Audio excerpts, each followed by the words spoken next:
Hola chicos, buenos días. Buenos días.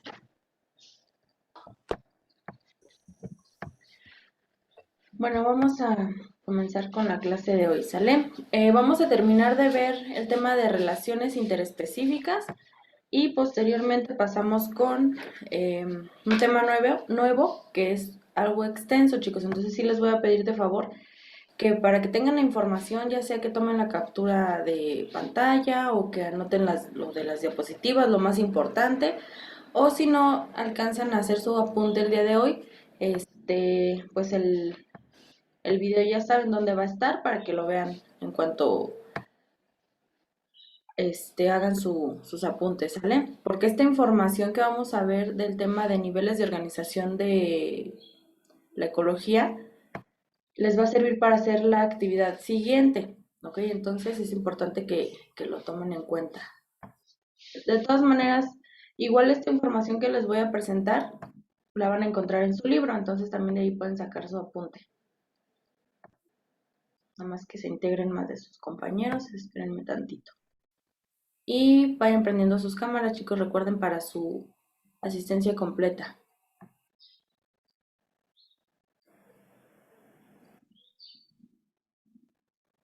Bueno, creo que ya. Bueno, chicos, entonces nos quedamos en esta parte de las relaciones interespecíficas. Recuerden que este tipo de relaciones se van a llevar a cabo de todos los seres vivos, todos los factores bióticos con su entorno, en este caso todas las características abióticas, ¿sale? Para que haya un equilibrio entre el medio ecológico. Las relaciones interespecíficas, recuerden que van a ser aquellas que se establecen entre individuos de diferentes especies, ¿sale? Y aquí encontramos elementos que son importantes para que se lleven a cabo este tipo de relaciones, como lo es la simbiosis, que es cuando dos especies van a interactuar. En muchas ocasiones se puede beneficiar o en otras no. La competencia también, acuérdense que la competencia pues se va a llevar a cabo ya sea para el alimento, para reproducirse, para ser como que líder de una manada, etcétera. Y el siguiente, que es la depredación, pues es para la supervivencia, para poder alimentarse, ¿sale? Donde una especie se convierte en depredadora y en otra en la presa. Ahora, estos dos últimos elementos de las relaciones interespecíficas las vamos a retomar ahorita en el tema de niveles de organización. Bueno, vamos a encontrar aquí dos tipos de competencia interespecífica. La primera, que es competencia por explotación, es cuando una de las especies consume más eficientemente un recurso y por ello reduce su disponibilidad para el resto de las especies. Es decir, si tenemos un animalito que se alimente específicamente de cierto tipo de algas marinas, obviamente va a disminuir la abundancia de este tipo de algas y va a haber menos cantidad para las otras especies.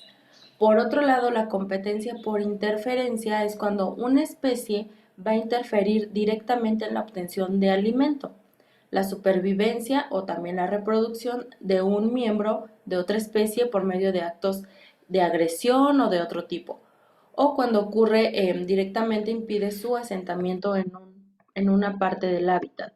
Aquí como lo vemos, ¿sale? Aquí cuando se están peleando o están teniendo competencia por el alimento y muestran actos agresivos. Esto es para poder ganar el alimento. Aquí vemos dos especies que se están peleando por ella. Luego, vamos a ver que existen diferentes factores limitantes, que serían factores bióticos y abióticos que no permiten que una población crezca, ¿sale? En algunos de ellos nosotros formamos parte, pues de lo que está ocurriendo, en algunos no está en nuestras manos. Por ejemplo, la competencia entre especies. Esto va a hacer que a lo mejor uno de ellos vaya muriendo, ¿vale? El que gane, pues se alimenta. Y el que pierda, pues va a ir desapareciendo. Entonces, este elemento es un factor limitante del crecimiento de la población de esa especie. La depredación igual, ¿sale? Cuando una especie se convierte en presa, esta especie va desapareciendo poco a poco y el factor limitante se está dando para que su población no crezca. El parasitismo y enfermedades. Esto también es muy importante porque se puede dar tanto en plantas como en animales. Si ocurre una plaga en cierto tipo o en una especie de plantas, esto va a limitar su crecimiento. Al contrario, puede provocar que desaparezca. Lo mismo ocurre con las enfermedades. En caso de los animalitos, si uno se enferma y eso se convierte en una epidemia, etcétera, pues las especies van desapareciendo. En el caso de los desastres naturales, como les decía, nosotros no tenemos modo de intervenir. Por ejemplo, en los huracanes, en los terremotos, estos desastres naturales eh, hacen que ciertas especies de un lugar puedan desaparecer. La perturbación humana es un factor limitante en el cual muchas veces intervenimos nosotros. Por ejemplo, si ocasionamos un incendio forestal, si tiramos basura, si estamos contaminando constantemente el ambiente, si desperdiciamos el agua, estamos provocando escasez de la misma. Entonces, este factor limitante también va a ayudar o va a determinar a que una población no crezca, ¿sale? Entonces, también ¿cómo se llama? La explotación de diferentes recursos. Entonces, estos elementos forman parte también de las relaciones interespecíficas. Y hasta aquí vamos a ver este tema. Ahora sí nos enfocamos con niveles de organización ecológica. No sé si recuerdan, chicos, que en biología vimos algo parecido que se llama niveles de organización de la materia. ¿Sí se acuerdan o no? En el cual veíamos desde la parte más pequeña hasta la parte más grande. ¿Alguien se acuerda cuál es la parte más pequeña de la materia? ¿No? ¿Eran las moléculas? Ajá. Antes de las moléculas tenemos los átomos, ¿sale? Entonces los átomos van a formar a las moléculas, las moléculas a las macromoléculas, estas a los organelos a las células, las células los tejidos, luego los órganos, aparatos y sistemas, etcétera. Entonces, esta imagen hace referencia a los niveles de organización de la materia viva. Nosotros nos vamos a enfocar en lo que son los niveles de organización a nivel ecológico, que serían estos solamente a nivel individual, poblacional, de comunidad, ecosistema, bioma y biosfera. Entonces, en ecología se va a utilizar pues esta clasificación u organización de los diferentes sistemas biológicos que podemos encontrar dentro de la naturaleza y que van a determinar las condiciones de cada una de las especies.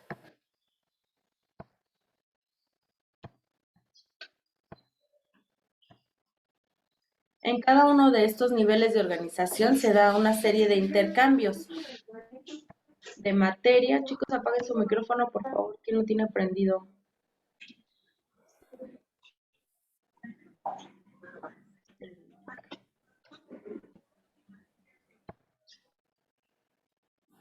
Ya.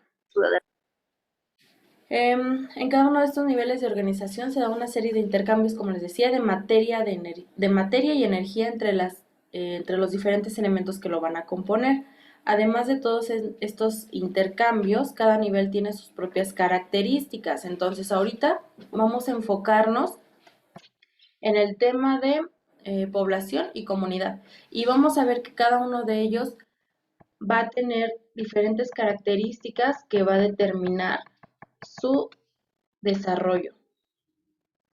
Entonces, como les decía en un principio, nosotros en ecología nos vamos a enfocar solamente en poblaciones, comunidades, ecosistemas y la biosfera. Y vamos a empezar con la población, ¿sale? Entonces vamos a ir uno por uno.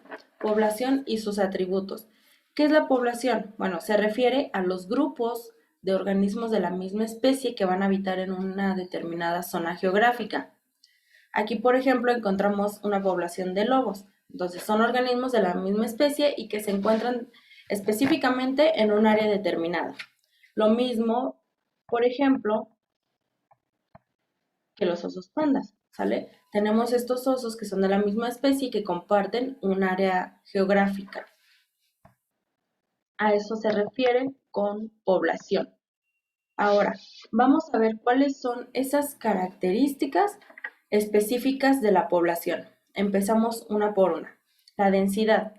La densidad se refiere al tamaño o longitud de la población que está relacionada con la unidad de espacio. Por ejemplo, qué cantidad de árboles o qué cantidad de animalitos se encuentran en una hectárea. Sale aquí, por ejemplo, la imagen muestra 200 árboles por hectárea. A eso se refiere la densidad, ¿ok? Tiene que ver con el tamaño, la longitud y la cantidad de especies. Esa sería una característica de la población. Otra característica sería la natalidad. Por natalidad se entiende la posibilidad de crecimiento que tiene una población. ¿Quién me puede decir por qué es importante esta característica? Es para saber cuántos habitantes hay en el planeta, por decirlo así. ¿Cuántos habitantes nacen? ¿Sale? El porcentaje de nacimientos por especie, específicamente, ¿sale? Entonces, esto nos va a ayudar la natalidad a que a lo mejor si cierta especie se encuentra en peligro de extinción, si el índice de natalidad crece, obviamente esto va a ayudar a que el índice de peligro vaya bajando. Entonces, es muy importante, ¿sale? También esto depende de cuántas crías tenga cierta especie. ¿Ok? Porque las diferentes especies, no sé, tienen 4 crías, 5, 6, dependiendo la especie que estemos hablando. Entonces, la natalidad es muy importante en este caso. Ahora, tenemos la contraparte, que sería la mortalidad. La mortalidad hace relación a las defunciones o a las muertes de los seres vivos que pertenecen a la población, es decir, qué porcentaje de muertes se da durante tal año o se dio durante tal año, ¿sale? Ahora, tenemos diferentes factores que van a determinar la mortalidad de las especies. A una se le llama mortalidad mínima y a la otra mortalidad ecológica. La mortalidad mínima hace referencia a los organismos que van a morir por factores fisiológicos propios de su especie, a lo mejor alguna anomalía dentro de la especie, a lo mejor, no sé, que haya, ¿cómo se dice? Alguna complicación dentro de su organismo. Entonces, a eso se refiere la mínima. Se podría decir que es muerte natural. Y la mortalidad ecológica ocurre bajo circunstancias reales debido a factores limitativos, por ejemplo, el clima. Si nosotros tenemos a un animalito que está acostumbrado a cierto clima y lo cambiamos a otro, en muchas de las ocasiones se puede adaptar fácilmente, pero en otras a lo mejor su adaptación no es tan fácil y eso puede provocar que no sobreviva, ¿ok? Entonces esto tiene que ver con los factores que se encuentran en el ambiente. Estos van a determinar si la especie muere o sobrevive. Entonces, estos son factores de la mortalidad. Ahora vamos con las migraciones.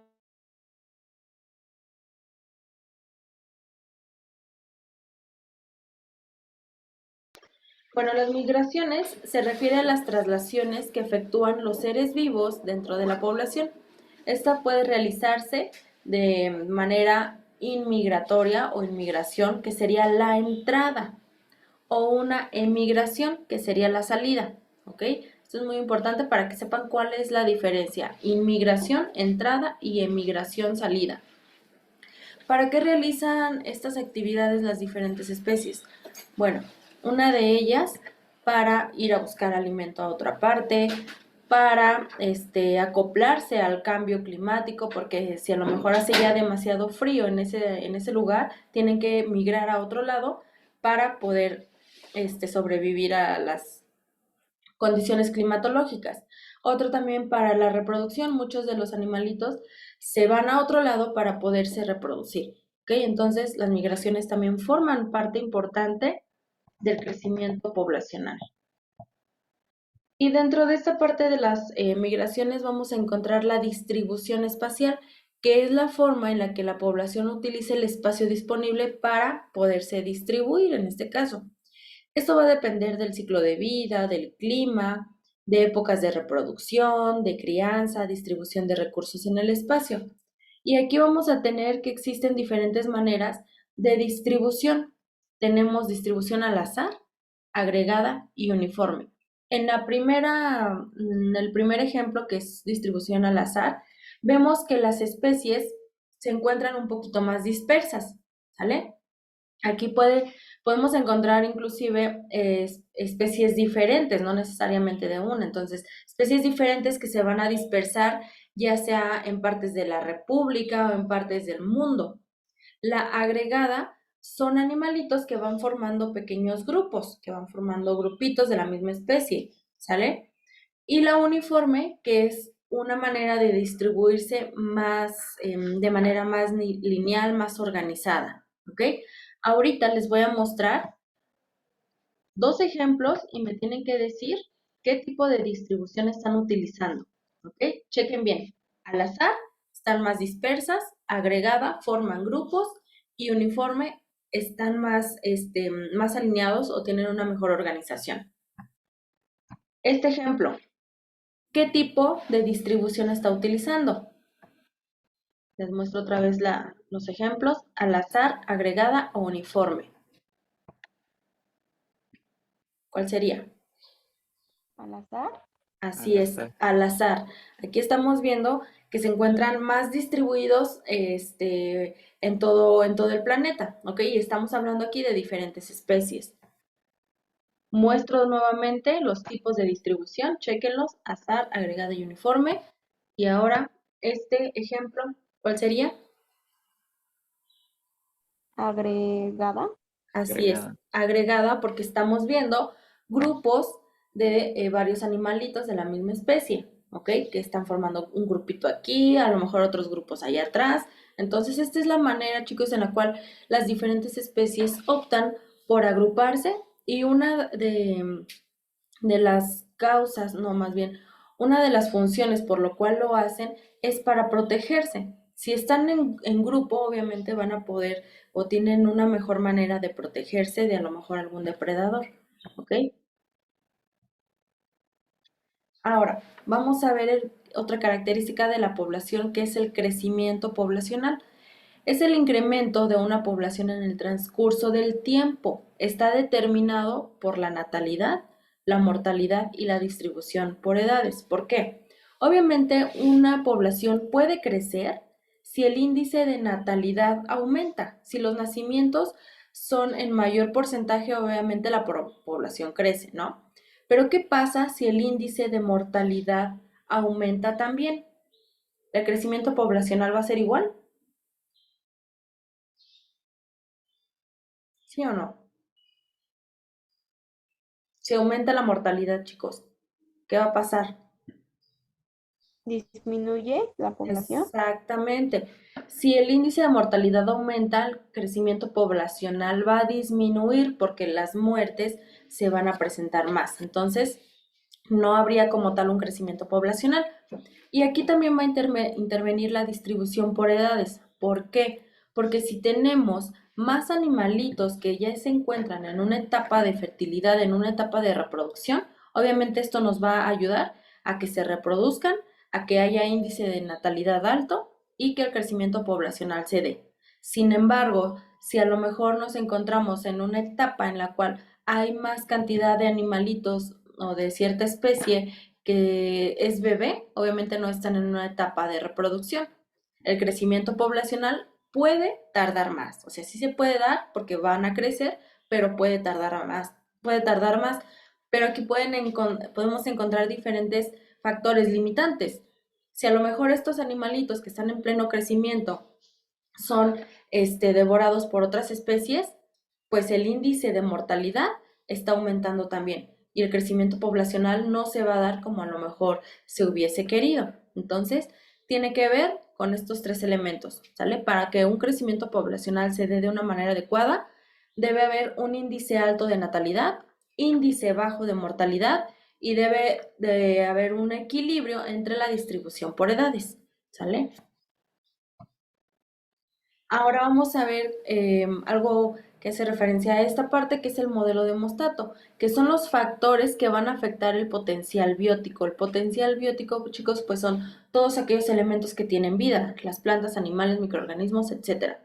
¿Y cómo vamos a hacer que se dé el potencial biótico? A través del equilibrio entre los aspectos que acabamos de ver, que es natalidad, mortalidad y distribución por edades, también la resistencia ambiental, y el aumento, la disminución de la población y o supervivencia. Entonces debe haber, como vemos, un equilibrio entre todos estos elementos para que el potencial biótico se dé, para que todas las especies que tienen vida puedan desarrollarse. Ahora aquí vamos a ver de esta manera un patrón de crecimiento poblacional a través de una curva de crecimiento exponencial. En este tipo de crecimientos, después de una fase de establecimiento inicial, la población se incrementa exponencialmente. La tasa de crecimiento de la población aumenta rápidamente a medida que se incrementa el número de individuos reproductores, lo que les comentaba hace un rato. Si tenemos un mayor número de especies reproductoras, obviamente el crecimiento poblacional va a ir en aumento, va a ir hacia arriba, ¿ok? Ahora, el crecimiento exponencial es característico de poblaciones pequeñas con accesos a recursos abundantes. Es decir, si tenemos suficientes recursos para alimentarse, por ejemplo, y tenemos cierta cantidad de población o una población pequeña, obviamente esta población puede ir en aumento. Pero ¿qué pasaría? A ver, ¿quién me dice? ¿Qué pasaría si tenemos una población grande y una escasez de recursos? ¿Qué va a pasar? Igualmente se va a terminar, ¿no? Así es, corre el riesgo de desaparecer, porque no podemos tener una gran cantidad de animalitos, por ejemplo, si tenemos poca comida, ¿sale? No va a alcanzar para todos, entonces aquí corre el riesgo de que muchos de ellos mueran. Entonces siempre debe haber un equilibrio.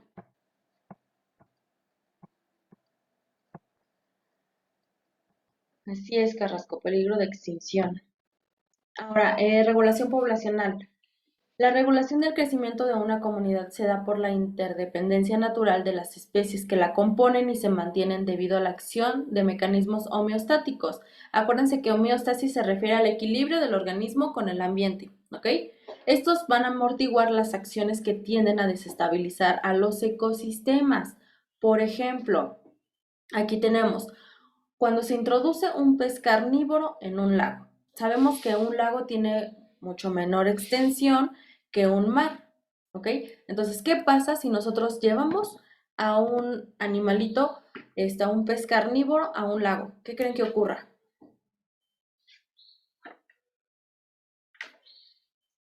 ¿Se va a comer a las otras especies?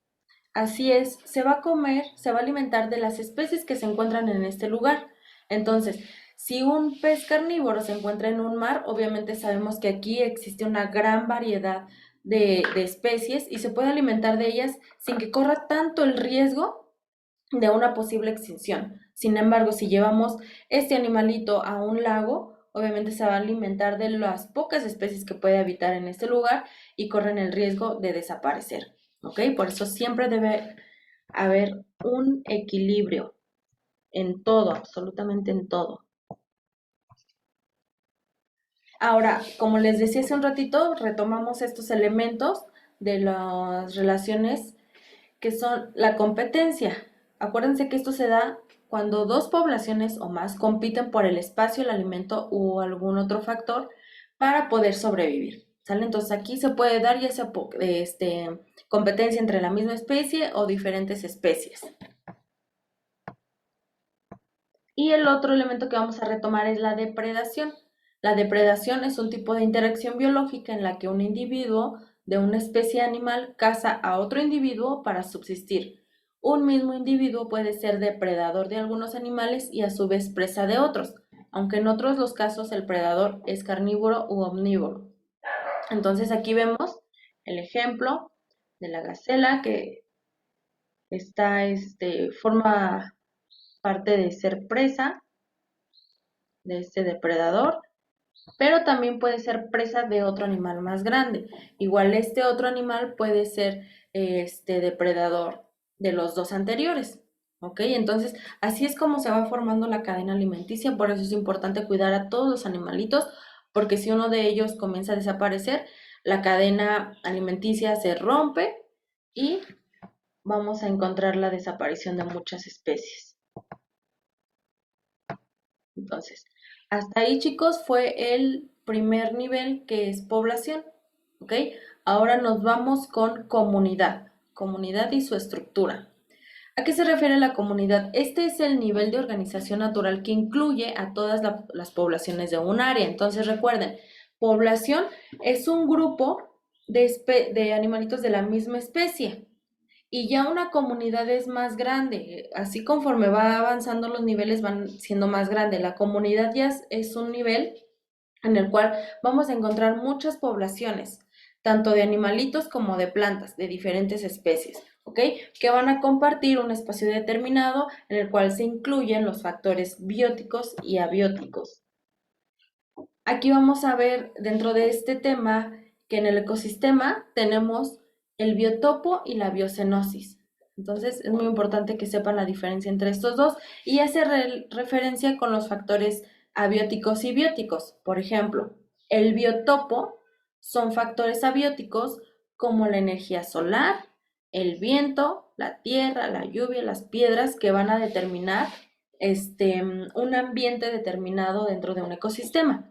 Y la biocenosis van a ser factores bióticos. En este caso, los seres vivos como las plantas, los animales, los parásitos, las bacterias, etcétera. ¿Ok? Y aquí mismo, en lo que es un ecosistema, vamos a encontrar diferencias entre lo que es un hábitat y un nicho. ¿Qué es un hábitat? Es un lugar físico de un ecosistema donde vive una especie. Va a reunir las condiciones naturales necesarias para la vida de esa especie. ¿Ok? ¿Y qué es un nicho? Es el papel que desempeña una especie en el ecosistema. Viene definido por muchos aspectos. Entonces, tenemos que el hábitat es un lugar físico, ¿ok? Un lugar físico puede ser, no sé, una selva, ¿ok? Ahora, en esta selva, que sería el hábitat, vamos a encontrar el nicho. El nicho sería el papel que van a desempeñar las diferentes especies en un ecosistema. Por ejemplo, ¿qué tipo de animalitos hay en una selva, chicos? ¿Qué animalitos? ¿Aves? Aves, Los monos. monos, ¿qué más? ¿Los Serpientes. leones? Serpientes. Ajá. Entonces, aquí estos animalitos que mencionaron están formando parte o tienen un papel importante que sería, por ejemplo, la cadena trófica. Un animalito se alimenta de otro y así sucesivamente. Entonces, este va a ser el papel o el nicho que están formando dentro de su hábitat. ¿Sale? ¿Todo esto para qué? Pues para poder sobrevivir. Ahora vamos a ver la diversidad. La diversidad que puede haber en estas comunidades. Ahora, dentro de la diversidad también vamos a encontrar diferentes características. Por ejemplo, el dominante ecológico, su mismo nombre lo dice, se produce cuando una o varias especies controlan las condiciones ambientales que influyen entre las especies asociadas. Por ejemplo, aquí la imagen muestra un bosque, ¿ok? Si en un bosque encontramos más pinos, más árboles de coníferas, etcétera, estos van a ser los dominantes. Va a ser la especie que domina o que predomina más en ese lugar y van a ser aquellos que van a controlar las condiciones de ese ambiente. Por ejemplo, el clima, la temperatura, la humedad, etcétera. ¿Sale? Lo mismo ocurre con especies de animalitos. Por ejemplo, en este caso, en este tipo de ecosistema, que es frío, uno de los predominantes o dominantes ecológicos sería el pingüino, ¿ok? Entonces, a eso hace referencia esta característica, dominante ecológico, su nombre lo dice. Va a ser aquella especie que predomina más un lugar y que va a controlar las condiciones. ambientales. Otra característica sería la dinámica de las comunidades. Esta se refiere a una sucesión ecológica que implica la sustitución de algunas especies del ecosistema por otras a través del tiempo. Entonces, sabemos chicos que a lo largo del tiempo, conforme han pasado todos estos años, las condiciones climatológicas, por ejemplo, han tenido una gran variedad. A lo mejor hoy hace más calor que antes. Entonces, todas estas condiciones climatológicas van a hacer que las especies, algunas de ellas, vayan desapareciendo, pero que también nazcan unas nuevas, ¿sale? Por ejemplo, aquí como lo muestra la imagen. Primero tenemos una zona en la cual pues no había vegetación, posteriormente conforme vayan dándose las condiciones climatológicas, a lo mejor de las lluvias, van creciendo pequeños arbustos, ¿sale? Entonces, estos arbustos pueden ir teniendo semillas, las cuales pueden dar origen a unas nuevas especies, encontramos árboles más grandes y así sucesivamente conforme pase el tiempo. Entonces, esta dinámica de comunidades, pues, si nos enfocamos a esta imagen, nos beneficia, porque obviamente un árbol más grande nos va a brindar más oxígeno que un pequeño arbusto, ¿ok? A eso hace referencia la dinámica de comunidades. Y la siguiente parte es el sistema trófico, ¿ok? Y hasta aquí lo vamos a dejar, chicos, porque no los quiero saturar de tanta información en una clase, porque si no, luego no van a saber ni qué onda. Entonces, esta parte del sistema trófico lo vamos a ver en la siguiente sesión, ¿ok? Ahorita vimos entonces lo que fue población y sus características y estamos en comunidad. Todavía no terminamos esta parte, pero la siguiente sesión lo vamos a concluir, ¿ok? Ahora, como les decía, es importante que tengan esta información, chicos, porque van a hacer al final del tema una actividad que sería la actividad número 3, me parece, ¿verdad? Actividad número 3. Entonces, para que vayan teniéndolo. De todas maneras, la información también viene en su libro, para que a la hora que les deje esta actividad, lo puedan complementar, ¿ok? Ahora paso a otra cosa, lo del proyecto, chicos. Acuérdense que la fecha límite para que valiera el porcentaje completo, y obviamente si estaba bien el trabajo, era el día de ayer hasta las 11:59. Ahora, no por esto quiere decir que no lo pueden mandar. Los que no lo han enviado, mándenlo, chicos, va a valer menos calificación, obviamente, pero pues es importante que tengan esta fase 1 del proyecto para que puedan avanzar con los demás, ¿ok? Entonces, también les dije, chicos, que debían mandar en el mismo apartado el proyecto individual y colaborativo, ambos, porque algunos nada más me mandaron el individual. Entonces, deben venir los dos. Obviamente, si un integrante no trabajó, no va a tener el archivo. Entonces, asumiré que esa persona no colaboró y solamente le tomaré en cuenta su individual. ¿Sale? Por favor, de todas maneras les dije que en la portada me pusieran con un asterisco aquellas personas que no habían trabajado para tomarlo en cuenta. Entonces, ¿tienen alguna duda, chicos? ¿No? Bueno. Pues entonces los dejo, nos vemos el próximo jueves, vamos a ver si nos da tiempo lo del proyecto de la fase 2, así que para que estén pendientes, por favor, ¿sí? Bueno chicos, entonces hasta luego, Gracias, cuídense. hasta luego. Hasta luego, maestra. Gracias chicos, Hasta bonito luego. día, hasta luego, Hasta luego. bye.